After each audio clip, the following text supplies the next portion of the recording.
ಇಂದೇ ಡೌನ್ಲೋಡ್ ಮಾಡಿ ಮತ್ತು ನಿಮ್ಮ ನೆಚ್ಚಿನ ಶೋಗಳನ್ನು ಆನಂದಿಸಿ. ಲೇ ಸಚಿನ್, ನೀನ್ ಯಾಕ್ಲಾ ಸುಮ್ಮನ್ ಕೈನ ರಸ್ತೆನಾಗಿಡ್ದು ಎಳೆಯಕ್ ಹೋದ? ಕುಡಿದ ನಸಲ್ ಏನೋ ಮಾಡಕ್ ಹೋಗಿ ಇನ್ನೇನೋ ಮಾಡ್ಕೊಳೋನೆ ಮಾವ. ಆದ್ರೂ ನೀನ್ ಧೈರ್ಯ ಮೆಚ್ಬೇಕಲ್ಲ. ಪೊಲೀಸ್ನವ್ರು ಅಷ್ಟೊಂದು ಹೊಡೆದ್ರು ನೀನ್ ನಕ್ಕೊಂಡೇ ಇದ್ದಂತೆ. ನನ್ನ ಸುಮನ್ ನನಗೆ ಕೊಟ್ಟಿರೋ ನೋವಿಗಿಂತ ಆ ನೋವು ಹೆಚ್ಚು ಅನಿಸ್ಲಿಲ್ಲ ಕಾಳಿ. ಲೇ ದಡ್ಡ, ಸುಮಂಗೆ ನಿನ್ನ ಮ್ಯಾಕ್ ತಿರುತ್ತಿರೋದಕ್ಕೆ ಅವಳೇ ಬಂದು ನಿನ್ನ ಬಿಡಿಸಿರೋದು. ಹೌದು ಕಾಳಿ, ಆದರೆ ಅವಳು ಅದನ್ನು ಬಾಯಿ ಬಿಟ್ಟು ಹೇಳ್ಕೊತಾ ಇಲ್ಲ. ಅದೇ ಪ್ರಾಬ್ಲಮ್. ಸುಮಾ ಬಾಯ್ಬಿಟ್ಟು ನಿನ್ನೆ ಪ್ರೀತಿ ಮಾಡ್ತೀನಿ ಅಂತ ಹೇಳಂಗ್ ಮಾಡ್ಬೇಕು ಮಗ. ಆಗ್ಲೇ ಈ ಸಮಸ್ಯೆಗೆ ಪರಿಹಾರ ಸಿಗೋದು. ಪರಿಹಾರ ಹುಡ್ಕೋಗಿ ನಾವೇ ತೋಪಾಗಿಲ್ವೇ? ನಿನ್ ತರ ಡಬ್ಬ ಐಡಿಯಾ ಕೊಟ್ರೆ ಹಂಗೆ ಆಗೋದು. ಅದಕ್ಕೆಲ್ಲ ಒಂದು ಮಾಸ್ಟರ್ ಪ್ಲಾನ್ ಬೇಕು. ಖುಷಿ, ನಾನಿನ್ ಒಂದ್ಸಲ ಸುಮಾ ಹತ್ರ ಸೆಪ್ರೇಟಾಗಿ ಮಾತಾಡಿದ್ರೆ ಏನಾದರೂ ವರ್ಕ್ ಆಗ್ಬೋದು ಅಂತ ಅನಿಸ್ತಿದೆ. ಕಾಳಿಯಣ್ಣ, ನೀವೇನು ಹೇಳ್ತೀರಾ? ಏಯ್, ವರ್ಕ್ ಮಾಡಕ್ ಹೋಗಿ ಪೊಲೀಸರ ಕೈನಾಗೆ ವರ್ಕೌಟ್ ಮಾಡಿಸ್ಕೊಂಡು ಸಾಕಾಗಿಲ್ವಲ್ಲ? ಮೊದ್ಲೇ ಒಂದೊಂದವನೆ, ನೀನ್ ಯಾಕೆ ಅದಕ್ಕೆ ತುಪ್ಪ ಸುರಿತ್ಯಾ? ಸುಮ್ ಕಿರುಮವ. ನೋಡ್ಲಾ, ನಾವು ಮಾಡೋದೆಲ್ಲ ಮಾಡಾಗೈತೆ. ಆ ಡಾಕ್ಟ್ರು ಸುಮ್ಮನೆ ಮದುವೆ ಆಯ್ತೀನಿ ಅಂತ ಒಳ್ಳೆ ಪೆವಿಕಲ್ ಥರ ಅಂಟ್ಕೊಂಡು ಕೂತ್ಕೊಂಡವನ. ಇನ್ನು ನಾವೇನೇ ಮಾಡಿದ್ರು ವರ್ಕೌಟ್ ಹಾಕಿಲ್ಲ ಅಂತ ಅನಿಸ್ತೈತೆ. ಕಾಳಿಯಣ್ಣ, ಪ್ಲೀಸ್ ಆಗಿ ಹೇಳ್ಬೇಡಿ. ನನಗೋಸ್ಕರ ಬೇರೆ ಏನಾದರೂ ಪ್ಲಾನ್ ಟ್ರೈ ಮಾಡಿ. ಮಗ, ನೀನೇನು ಯೋಚನೆ ಮಾಡ್ಬೇಡ ಮಗ. ನಿನ್ಗಾಗಿರೋ ಗಾಯನ ನಮಗ್ ಗೆಲುವು ತಂದ್ಕೊಡೋ ಥರ ನಾನೊಂದು ಪ್ಲಾನ್ ಮಾಡ್ತೀನಿ. ಏನ್ಲ ಅದು? ಸುಮಾ ಹೆಂಗಿದ್ರು ಸಚಿನ್ ಸ್ಟೇಷನ್ ಆಗಿ ಒದೆ ತಿಂದಿರೋದನ್ನ ಕಣ್ಣಾರೆ ನೋಡೋಳೆ. ಇದನ್ನೇ ಬಳಸ್ಕೊಂಡು ಸುಮಾ ಸಚಿನ್ ಹತ್ರ ಬರೋ ಥರ ನಾವು ಮಾಡಬೇಕು. ಪುರ್ಸಿ, ಅದು ಏನು ಪ್ಲಾನ್ ಮಾಡ್ತಿದ್ಯಾ ಅಂತ ಒಂದು ಸ್ವಲ್ಪ ಬಿಡ್ಸ್ ಹೇಳು ಮಗ. ಏನಿಲ್ಲ ಮಗ, ಇವಾಗ ಸೀದಾ ಸುಮಂತ ಹೋಗ್ತೀನಿ. ನೀನು ಪೊಲೀಸರು ಹೊಡೆದಿರೋದ್ರಿಂದ ಸ್ಯಾನೆ ಹುಷಾರ್ ತಪ್ಪಿದ್ಯಾ ಅಂತ ಲವ್ ಮಾಡ್ತೀನಿ. ಆಮ್ಯಾಕೆ ಸುಮಾ ಬಂದ್ ಸಚಿನ್ ತವ ಮಾತಾಡೋ ತನಕ ಅವ್ನ ಆಸ್ಪತ್ರೆಗೂ ಬರಕ್ಕಿಲ್ಲ, ಎಲ್ಲೂ ಬರಕ್ಕಿಲ್ಲ ಅಂತ ಹಠ ಹಿಡ್ಕೊಂಡು ಕುಂತವನೆ. ಹಿಂಗೆ ಆದ್ರೆ ನೋವು ಜಾಸ್ತಿಯಾಗಿ ಅವ್ನ ಪ್ರಾಣಕ್ಕೆ ಅಪಾಯ ಅಂತ ಸುಳ್ಳು ಹೇಳ್ತೀನಿ. ಓ, ಸಚಿನ್ ಪೊಲೀಸ್ ಸ್ಟೇಷನ್ ಅವನೇ ಅಂತ ಬಿಡ್ಸಕ್ ಬಂದವಳು ಇವನ್ಗೇನೋ ಹೆಚ್ಚು ಕಡಿಮೆ ಆಗಿದೆ ಅಂತ ತಿಳ್ಕೊಂಡು ನೋಡಕ್ಕೂ ಬರ್ತಾಳೆ ಅಲ್ವಲ್ಲ? ಕರೆಕ್ಟ್ ಮಾವಾ. ಸೂಪರ್ ಪುರುಷಿ, ಈ ಐಡಿಯಾ ವರ್ಕ್ ಆಗೇ ಆಗತ್ತೆ ಅಂತ ನಂಗೆ ಅನಿಸ್ತಿದೆ. ಇದನ್ನೇ ಮಾಡೋಣ. ಲೇ ಪೂರ್ತಿ, ನೀನ್ ಆ ರಾಜೇಶ್ವರಿ ಮಗ ಅನ್ನೋದನ್ನ ಪ್ರೂವ್ ಮಾಡ್ಬಿಟ್ಟಕಲ್ಲ. ಯಾರ ಮಗ ಆದ್ರೇನು ಮಾವ, ಪ್ರೇಮಿಗಳನ್ನ ಒಂದ್ ಮಾಡೋದ್ ಮುಖ್ಯ. ಸರಿ ಕಣಪ್ಪ, ನಂಗೊಂದಷ್ಟು ಕೆಲಸ ಐತೆ, ನಾನು ಹೋಯ್ತೀನಿ. ನೀನು ಅದೇನೇನು ಪಟ್ಟಿ ಕಟ್ತೀಯೋ ಕಟ್ಟು. ಲೇ ಸಚಿನು, ಹುಷಾರ್ಕಲ್ಲ. ತಲೆ ಕೆಡ್ಸ್ಕೊಬೇಡ ಮಗ, ನಿಮ್ಮಿಬ್ರನ್ನು ಒಂದ್ ಮಾಡೋ ಜವಾಬ್ದಾರಿ ನಂದು. ಥ್ಯಾಂಕ್ಸ್ ಮಗ.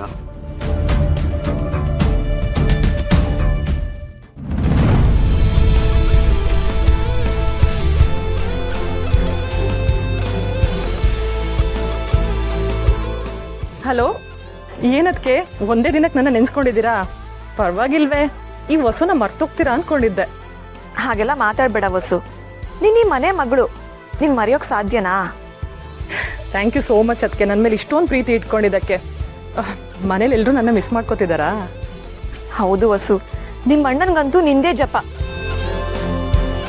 ಈಗಷ್ಟೇ ನಿನ್ನ ಬಗ್ಗೆ ಮಾತಾಡ್ತಾ ಗದ್ದೆ ಕಡೆ ಹೋದ್ರು. ಅದಕ್ಕೆ ಅಣ್ಣಯ್ಯ ಚಿಕ್ಕಲಿಂದಲೂ ಹಾಗೆ ನನ್ನ ಮೇಲೆ ಜೀವ. ವಸು, ನಿನ್ನೊಂದು ಮಾತು ಕೇಳಲಾ? ಕೇಳಿ ಅದಕ್ಕೆ. ನೀನು ಆ ಮನೇಲಿ ಆರಾಮಾಗಿದ್ಯಾ ತಾನೆ? ಅಂದರೆ ನಿನ್ನ ಆ ಮನೇಲೆಲ್ಲ ಚೆನ್ನಾಗಿ ನೋಡ್ಕೋತಿದ್ದಾರಲ್ವಾ? ಅತ್ತೆ, ಚಂದ್ರು ಅಣ್ಣ ಎಲ್ಲರೂ ಚೆನ್ನಾಗಿ ನೋಡ್ಕೋತಿದ್ದಾರೆ ಅದಕ್ಕೆ. ಅವ್ರ ಬಗ್ಗೆ ಅಂತೂ ಕೇಳಂಗೆ ಇಲ್ಲ, ಮುಂಚೆಗಿಂತ ತುಂಬ ಚೆನ್ನಾಗಿ ನೋಡ್ಕೋತಿದ್ದಾರೆ. ಚಂದ್ರು ಅಣ್ಣ ಏನು ಮಾಡ್ತಿದ್ದಾರೆ ಈಗ? ಅದ್ಯಾವುದೋ ಕೆಲಸ ಅಂತ ಹೇಳಿ ಅವಾಗಲೇ ಹೊರಗಡೆ ಹೋದ್ರು.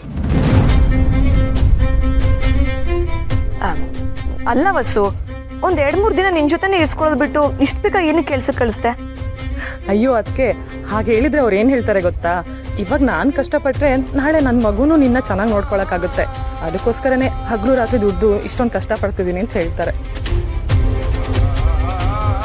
ಅವರು ನಿನ್ನ ಚೆನ್ನಾಗಿ ನೋಡ್ಕೊಳ್ಳೋದಕ್ಕೆ ಹಗಲು ರಾತ್ರಿ ದುಡಿತಿಲ್ಲ ವಸು. ಆ ಹುಡುಗಿನ ನೋಡೋದಕ್ಕೆ ಹೋಗ್ತಿದ್ದಾರೆ. ಚಂದ್ರು ಅಣ್ಣನಿಗೆ ನಿನ್ನ ಮೇಲೆ ಅಷ್ಟೊಂದು ಪ್ರೀತಿ ಇದೆಯಾ ವಸು? ಅದಕ್ಕೆ ನಾನು ಮುಂಚೆನೇ ಹೇಳಿದ್ನಲ್ಲ ನಿಮಗೆ, ನನ್ನ ಗಂಡ ಶ್ರೀರಾಮಚಂದ್ರ ಅಂತ ನನಗೋಸ್ಕರನೇ ಬದುಕ್ತಿದ್ದಾರೆ. ಅವ್ರ ಜೊತೆ ಕಾಲ ಕಳ್ಯೋಣ ಅಂತ ಬಂದರೆ ಅವ್ರು ಕೆಲಸ ಅಂತ ಹೇಳಿ ಬ್ಯುಸಿ ಆಗಿಬಿಟ್ಟಿದ್ದಾರೆ. ನನ್ನ ಕೈಗೆ ಸಿಗ್ತಾ ಇಲ್ಲ.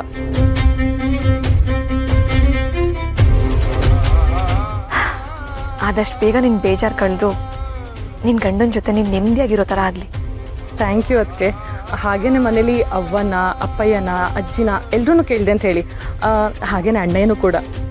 ಸರಿ ವಸು, ಆಯಿತು. ಸರಿ ಅದಕ್ಕೆ, ಬಾಯ್. ಬಾಯ್.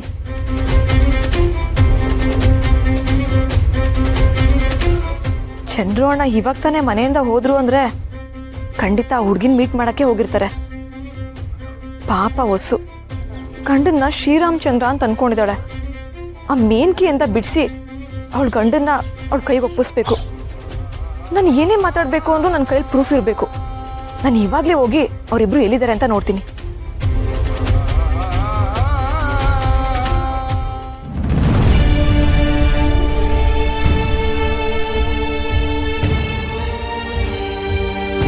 ನವೀನ, ಇವತ್ತು ಕಾಲೇಜ್ ಇಲ್ವಾ ನಿನ್ಗೆ? ಇಲ್ಲ ಅಕ್ಕ, ಏನಾದ್ರು ಡೆಲಿವರಿ ಕೆಲಸ ಇದ್ರೆ ಮಾಡೋಣ ಅಂತ ಬಂದೆ. ಇನ್ನು ಟೈಮ್ ಆಗಿರ್ಲಿಲ್ವಾ, ಅದಕ್ಕೆ ಇಲ್ಲೇ ಕೂತ್ಕೊಂಡೆ. ಅಕ್ಕ, ಇವತ್ತು ರಾತ್ರಿ ಸ್ವಲ್ಪ ಬೇಗ ಹೋಗ್ಬೇಕು, ಪರ್ಮಿಷನ್ ಕೊಡ್ತೀರಾ? ಯಾಕಪ್ಪ? ಅಕ್ಕ, ಇವತ್ತು ನನ್ನ ಚಿಕ್ಕ ಮಗಳದು ಬರ್ಡೇ ಇದೆ ಅಕ್ಕ, ಸೊ ಬೇಗ ಬರ್ತೀನಂತ ಹೇಳಿದ್ದೀನಿ. ಇವತ್ತು ಬೇಗ ಹೋಗ್ಬೇಕಕ್ಕ, ಹೋಗಿಲ್ಲ ಅಂದ್ರೆ ಬೇಜಾರ್ ಮಾಡ್ಕೋತಾರಕ್ಕ. ಅಲ್ಲಣ್ಣ, ನಿನ್ ಬರ್ತಡೇ ಅಂತ ಬೇಗ ಹೊಂಟೋದ್ರೆ ರಾತ್ರಿ ಯಾವ ಡೆಲಿವರಿ ಕೊಡ್ತಾರೆ? ಅಕ್ಕ, ಪಾರ್ಸಲ್ ನಲ್ಲಿ ಬೇಗ ರೆಡಿ ಮಾಡಿದ್ರೆ ನಾನು ಹೋಗ್ತಾ ಅರ್ಧ ಗಂಟೆ ಮುಂಚೆ ಕೊಟ್ಬಿಟ್ಟು ಹೋಗ್ತೀನಿ ಅಕ್ಕ. ಪರವಾಗಿಲ್ಲ ಕಣಪ್ಪ, ಮಗಳು ಹುಟ್ಟುದಬ್ಬ ದಿನಾನು ಕೆಲ್ಸ ಮಾಡ್ಬಿಟ್ಟೆ ಹೋಗ್ಬೇಕು ಅನ್ನೋ ಕಲ್ಮನ್ಸ್ ನನಗಿಲ್ಲ. ಅಕ್ಕ, ಬೇಡ ಅಂದ್ರೆ ಡೆಲಿವರಿ ಯಾರು ಕೊಡ್ತಾರೆ? ಕಾಳಿಗೂ ನವೀನ್ಗೋ ಹೇಳಿದ್ರೆ ಆಯ್ತು ಬಿಡ್ಲಾ, ಅವ್ರು ಕೊಡ್ತಾರೆ. ತುಂಬಾ ಥ್ಯಾಂಕ್ಸ್ ಅಕ್ಕ, ನಿಮ್ಮ ಹತ್ರ ಕೆಲಸ ಮಾಡೋದಕ್ಕೆ ತುಂಬಾ ಖುಷಿ ಆಗುತ್ತೆ. ಏನಣ್ಣ, ಮಗಳು ಬರ್ತಡೇ ಪಾರ್ಟಿ ಜೋರಾ? ಹಂಗೇನಿಲ್ಲ ಚೋಟು, ಮನೆ ಮಟ್ಟಿಗೆ ಮಾಡ್ತಾ ಇದೀವಿ ಅಷ್ಟೇ. ನೀನ್ ಯಾವಾಗಾದ್ರೂ ಹೋಗಪ್ಪ, ಆದ್ರೆ ಹೋಗಕ್ಕಿನ ಮುಂಚೆ ನನ್ಗೆ ಹೇಳ್ಬಿಟ್ಟು ಆಗೋ. ಯಾಕಕ್ಕ? ನಿನ್ ಮಗಳು ಹುಟ್ಟುದಬ್ಬಕ್ಕೆ ಸಣ್ಣ ಉಡುಗೊರೆ ಕೊಡ್ತೀನಿ, ಅದನ್ನ ತಕೊಂಡೋಗಿ ನಿನ್ ಮಗ್ಳಿಗೆ ಕೊಡು. ಪರವಾಗಿಲ್ಲ ಅಕ್ಕ, ಅದೇನು ಬೇಡ. ಗಿಫ್ಟ್ನೆಲ್ಲ ಬೇಡ ಅನ್ಬಾರ್ದು, ತಗೊಂಡೋಗೋಣ. ಹಂಗೆ ನಾಳೆ ಕೇಕ್ ತರೋದ್ ಬರಿಬೇಡ. ಖಂಡಿತ ತರ್ತೀನಿ ಚೋಟು. ಅಕ್ಕ, ಇವತ್ತೇನ್ ಕೆಲಸ ಇದೆ ಅದು ನಾನು ಮುಗಿಸ್ತೀನಿ ಅಕ್ಕ. ಚೊಟ್ಟು, ಪಾರ್ಸಲ್ ಎಲ್ಲ ಮಡಗಿದ್ಯಾ ತಾನೆ? ಹ್ಞೂ ಅಕ್ಕ. ಸರಿ, ಇವ್ರಿಗೆ ಕೊಡು, ತಕೊಂಡೋಯ್ತಾರೆ. ಸರಿ ಅಕ್ಕ. ರಾಧಾ ಮೇಡಮ್ ಹೇಳ್ದಂಗೆ ಮೊದಲು ಇಲ್ಲಿ ಕೆಲಸ ಮಾಡೋರ್ನೇ ಎತ್ತಂಗಡಿ ಮಾಡಿಸ್ಬೇಕು.